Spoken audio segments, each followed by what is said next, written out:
بعض ایسے لوگ ہیں جو دین میں شکوک و شبہات پیدا کرتے ہیں، لوگوں کو اللہ اور اس کے رسول کی تعلیمات سے دور کرنا چاہتے ہیں۔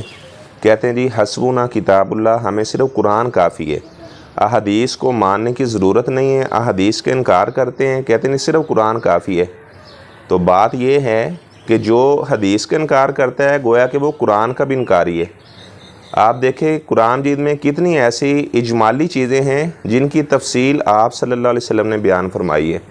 اقیم الصلاۃ، نماز قائم کرو، نماز کا مکمل طریقہ یہ حدیث میں آپ صلی اللہ علیہ وسلم نے وضاحت کے ساتھ بتلایا ہے۔ زکوٰۃ ادا کرو، کتنے مال میں زکوٰۃ ادا کرنی ہے، یہ ساری کی ساری تفصیلات آپ کو حدیث سے ملیں گی۔ الحج اشہر معلومات، حج کے معلوم مہینے ہیں، اب حج کب کیا جائے، کس مہینے میں کیا جائے، یہ قرآن میں اس کا کہیں بھی ذکر نہیں ہے۔ آپ صلی اللہ علیہ وسلم نے اس کی تفصیل بتائی ہے۔ اور اللہ تعالیٰ فرماتے ہیں کہ جب سے اللہ تعالیٰ نے زمین و آسمان بنایا ہے، اللہ تعالیٰ نے 12 مہینے بنائے ہیں، ان میں سے 4 حرمت والے مہینے ہیں۔ اب منکرین حدیث ہمیں بتائیں کہ پورے قرآن مجید میں وہ 4 حرمت والے مہینے کون سے ہیں۔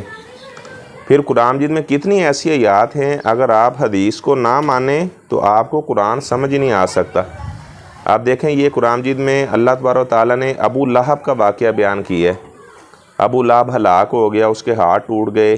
اس کا پس منظر کیا ہے، کس وجہ سے اللہ تبارک و تعالیٰ نے ابو لہب پہ ناراض ہوئے، اس کی ساری تفصیلات آپ کو حدیث میں ملے گی۔ اچھا، اس طرح بے شمار ایسی چیزیں ہیں جیسے السارق والسارقۃ فاقطعوا ایدیہما، چور کے بارے میں جو احکامات ہیں اس کی تفصیل آپ کو حدیث سے ملے گی کہ چوری کرنے کا نصاب کتنا ہے، کتنا مال اگر کوئی چوری کرتا ہے تو اس پر پھر اللہ تبارک و تعالیٰ کا یہ قانون اس پہ لاگو ہوگا۔ ایک ہمارے عالم نے بیان کیا کہ میں ایک شادی کی تقریب میں گیا تو وہاں پر منکرین حدیث بھی موجود تھے، تو وہ فرمانے لگے کہ وہ کرسیاں لگا کر بیٹھ گئے اور انہوں نے جو اپنی پوچھ تھی وہ قبلے جانب کر لی۔ تو وہ فرماتے ہیں میں نے انہیں کہا کہ آپ اپنا چہرہ قبلے کی جانب کریں، قرآن کے حکم پر آپ عمل کریں۔ اللہ تعالیٰ فرماتے ہیں وَحَيْثُ مَا كُنْتُمْ فَوَلُّوا وُجُوهَكُمْ شَطْرَهُ، تم جہاں بھی ہو تو اپنا چہرہ قبلے کی جانب کر لو۔ تو وہ ہمارے عالم فرماتے ہیں وہ سارے کے سارے کہنے لگے یہ تو آیت نماز کے بارے میں ہے۔ تو کہتے ہیں میں نے انہیں کہا قرآن مجید میں یہ بات کہاں ہے کہ یہ آیت نماز کے بارے میں ہے؟ کہتے وہ لاجواب ہو گئے، انہیں کوئی جواب نہ آیا۔ تو منکرین حدیث نے چند باتیں یاد کی ہوئی ہیں، اس سے وہ لوگوں کو بہکاتے ہیں۔ حقیقت یہ ہے کہ وہ لوگوں کو حدیث سے نہیں بلکہ قرآن سے بھی دور کرنا چاہتے ہیں۔ ظاہری بات ہے جو بندہ حدیث سے دور ہوگا تو ایک وقت آئے گا وہ قرآن سے بھی دور ہو جائے گا۔ کتنے ایسے سادہ لوگ مسلمان جو ان کی باتوں کے بہکاوے میں آ کر انہوں نے حدیث کا انکار کر دیا، ایک وقت آیا کہ انہوں نے قرآن کا بھی انکار کر دیا۔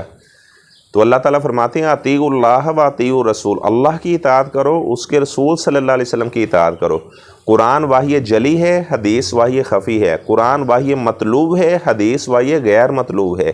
اب دیکھیں قرآن مجید میں گدھے کی حرمت کا ذکر نہیں ہے، آپ صلی اللہ علیہ وسلم نے حدیث میں گدھے کی حرمت کا ذکر کیا ہے۔ جس طرح خنزیر کی حرمت ہے قرآن مجید میں، اسی طرح گھریلو گدھا جو ہے اس کی حرمت ہے، یہ آپ صلی اللہ علیہ وسلم نے حدیث میں اس کی حرمت کا ذکر کیا ہے۔ اور اس طرح جو کتا ہے، بلی ہے، اس کی حرمت کا ذکر آپ کو قرآن سے نہیں ملے گا، حدیث سے ملے گا۔